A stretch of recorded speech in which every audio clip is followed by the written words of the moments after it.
আমরা কিন্তু নিয়মতান্ত্রিক সরকার চাই। কেন চাই সেটা আমি বলি।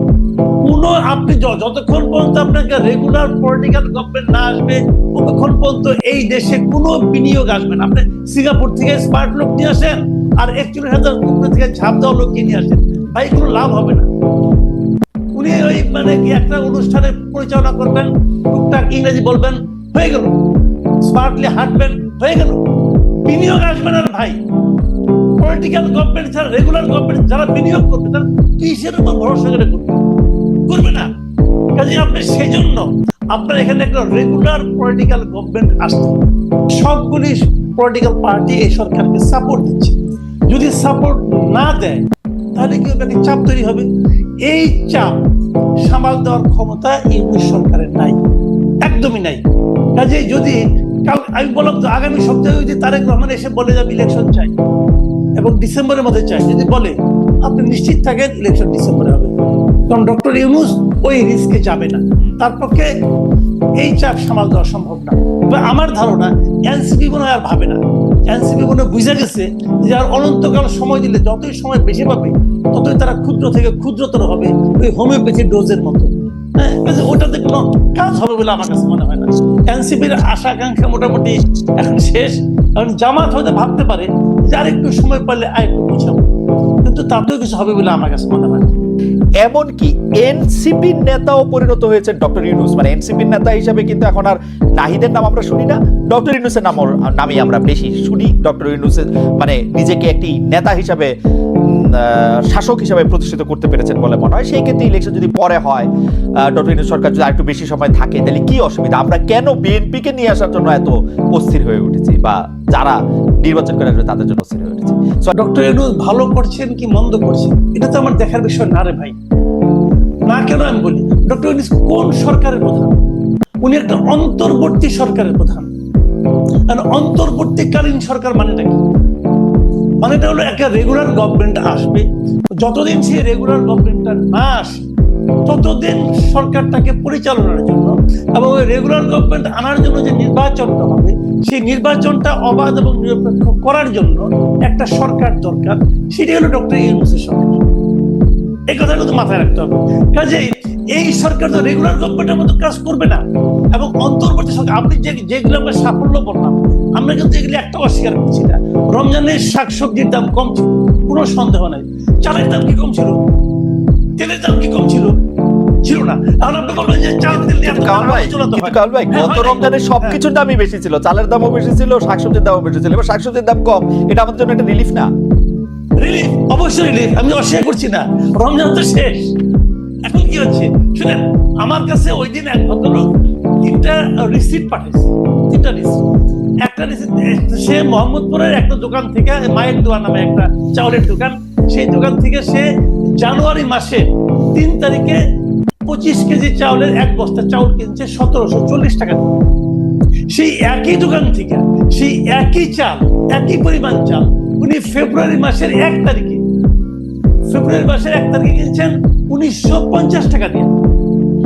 সেই একই দোকান থেকে একই পরিমাণ চাল, 25 কেজি চাল উনি এপ্রিল মাসের 7 তারিখে কিনেছেন 2155 টাকা দিয়ে।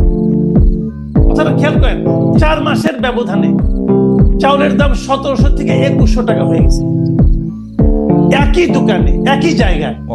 কাজে এটা হলো রিয়েলিটি। আর গতকালকে তো আপনার তেলের দাম বেড়ে গেল 1,14 টাকা। তো এখন আপনি যদি বলেন না তেলের দাম কম আছে, চাউলের দাম কম আছে, দাম বেড়েছে কিন্তু আমাদের ক্রয় ক্ষমতা বেড়েছে, বলতে পারেন ভাই। অনেক কথাই আগেও শুনেছি, এখনো শুনতে পারি। সেগুলি এক জিনিস। বিষয়টা কি হয়েছে আমি বলি, ডক্টর ইউনূস হলো একটা অসাধারণ পিআর পার্সন। উনি জানেন যে কিভাবে পিআরের কাজগুলি করতে হয়। সোশ্যাল মিডিয়ায় এক ধরনের গুজব উনি চালাচ্ছেন খুবই প্ল্যান্ড ওয়েতে, খুবই। কিন্তু একটা কথা মাথায় রাখতে হবে ভাই, মাথায় রাখেন যারা সোশ্যাল মিডিয়ায় এগুলি করে তারা কিন্তু বাজার করে না। বাজার করে বাবা, রান্না করে মা, ছেলে খায় আর খেতে খেতে স্ট্যাটাস দেয়। এটা মাথায় রাখতে হবে ভাই। এটাই বাংলাদেশে এখন হচ্ছে। কি হচ্ছে বাবাকে জিজ্ঞাসা করেন যে বাজার করতে যে তার কি হয়েছে। আমি তো তুমি বাজার করি না কামাল ভাই, আমি গত পরশুদিন বলি আপনাকে, গত পরশুদিন আমি এমন কোন সবজি পাই নাই যার দাম 80 টাকার কম, আমি পাই নাই, আমি নিজে কিনেছি। আমি কিন্তু একজনের কাছে শুনে বলতেছি না। না কিন্তু কামাল ভাই, একমাত্র টমেটো পেয়েছিলাম 50 টাকা কেজি, কিন্তু কামাল ভাই, টমেটো ছাড়া আর প্রত্যেকটা জিনিসের দাম 80 টাকা কেজি। কিভাবে কমলো ভাই? কিন্তু কামাল ভাই, বলেন কিভাবে কমলো? না না ঠিক আছে, কিন্তু কামাল ভাই, আমি আপনি দুজনই আপনি আমার থেকে অনেকখানি বড়, কিন্তু আমরা আসলে এই সরকারগুলিকে খেয়াল করি। তো এই আওয়ামী লীগ সরকার, তার আগে যখন বিএনপি সরকার ছিল, তাদের যে মানে তৃণমূল পর্যায়ে তাদের যে বাহিনী আছে, সেটা ছাত্রদের হোক, যুবদের হোক, এটা হোক, তাদের একটা বড় চাঁদাবাজি এবং পাওয়ার এক্সারসাইজ করার একটা সিন্ডিকেট আছে। আমাকে আমার একজন গ্রামীণ বন্ধু ফোন করে সেদিন বলেছিলেন যে তোমরা তো গ্রামে আসো না, তোমরা বুঝবে না যে আমরা তো এই চাঁদাবাজি থেকে এখন মুক্ত আছি। এখন তো কেউ আমাকে এসে দলের মানে উনি হ্যাডাম শব্দটা ব্যবহার করছেন, সেটা দেখাচ্ছে না। সমন্বয়কদের ওই গ্রাসরুট লেভেল এরকম দল নাই।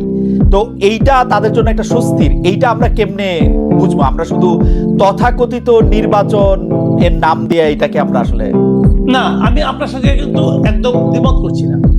ওই পর্যায়ের এই ছুটকা ফাটকা চাঁদাবাজি এখন আসলে ওইভাবে নাই।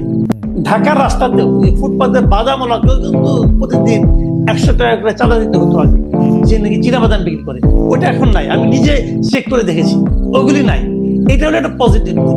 কিন্তু একটা কথা আপনাকে মাথায় রাখতে হবে, সেই জিনিসটা হলো আমি কিন্তু বাংলাদেশে ডক্টর ইউনূস সরকারকে হাসিনা সরকারের সঙ্গে তুলনা করবো না। হাসিনা সরকার তো আমার কল্পনার চেয়েও খারাপ সরকার ছিল। তাদের দৌরাত্ম্য, তাদের দাপট, তাদের অনিয়ম, দুর্নীতি, এটার সঙ্গে আমি পুরো সরকারকে তুলনা করবো না। সেটা এক জিনিস। আপনি ওইখান থেকে আমরা মুক্তি পেয়েছি। মুক্তি পাওয়া মানে এইটা এখন যে পেয়েছি, এটাই যে আমাদের প্রাপ্তি, এটাই যে আমাদের প্রত্যাশা, তা কিন্তু নয়। আমরা একটা নিয়মতান্ত্রিক সরকার চাই। কেন চাই সেটা আমি বলি। আপনি যতক্ষণ পর্যন্ত আপনাকে রেগুলার পলিটিক্যাল গভর্নমেন্ট না আসবে, ততক্ষণ পর্যন্ত এই দেশে কোনো বিনিয়োগ আসবে না। আপনি সিঙ্গাপুর থেকে স্মার্ট লোক নিয়ে আসেন, আর 41,000 উপরে থেকে ঝাঁপ দেওয়া লোক নিয়ে আসেন, ভাই কোনো লাভ হবে না। উনি ওই মানে কি একটা অনুষ্ঠানে পরিচালনা করবেন, টুকটাক ইংরেজি বলবেন, হয়ে গেল। স্মার্টলি হাঁটবেন, হয়ে গেল। বিনিয়োগ আসবে না ভাই। পলিটিক্যাল গভর্নমেন্ট ছাড়া রেগুলার গভর্নমেন্ট যারা বিনিয়োগ করবে, তারা কিসের উপর ভরসা করে করবে না। কাজে আপনি সেজন্য আপনার এখানে একটা রেগুলার পলিটিক্যাল গভর্নমেন্ট আসতে হবে। কথা বলছি, ডক্টর ইউনূস যদি ভালো হয়, উনি এই ক্যাবিনেট দিয়ে ইলেকশন করুক না, অসুবিধা কি? আচ্ছা, আরেকটা কথা, সেটা হলো এই ইলেকশন এদের প্রতি সাধারণ মানুষের ম্যান্ডেট আছে কিনা তার তো একটা প্রমাণ হওয়া দরকার আছে। আপনি তো গাইড জোরে বলতেছেন জুলাই অভ্যুত্থান, আপনি গাইড জোরে বলতেছেন। কে নিয়োগ করছে? ডক্টর ইউনূস নিজেই বলছে তাকে নিয়োগ করছে ছাত্ররা। ছাত্ররা এখন কই?